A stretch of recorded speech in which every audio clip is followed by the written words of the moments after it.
Hey, Lee here from Combined Defensive Arts, self-defense expert, subject matter expert, maybe. So I've been called somewhere along the line. Anyway, I'm making this video today to talk about the difference between self-defense and martial arts. Now, this is something that is misunderstood both in the industry and out in the real world amongst Civvy Street, where people don't know the difference and get quite confused. And I think if people in the industry are getting confused over what is self-defense and what is martial arts and what is combat sports, then it's no surprise that the average Joe looking to teach their child self-defense or get themselves, some self-defense skills gets a bit confused. Now, don't get me wrong, all martial arts skills to some extent will increase your ability to stay safe.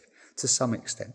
Where I feel they fall foul or fall short or are misunderstood, whether they misunderstand or lead to misunderstand knowingly, I don't know. I certainly see a lot of traditional martial arts claim they teach self-defense. My experience of that is not quite the case.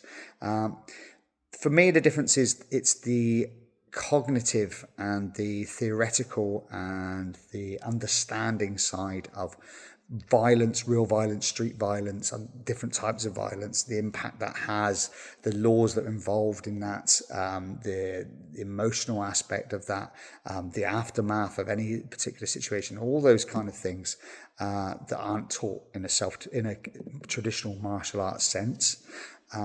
For me, there's probably the 80-20 rule. So I think 80% of altercations can be avoided before leading to any physical contact. But most cases, it's the 20%, which is the physical contact, that is taught without the other 80%. And it's the 80% you want to live in, right? You want to avoid stuff. If I got to fisticuffs in every potential altercation I could have had, I'd have had hundreds of fights.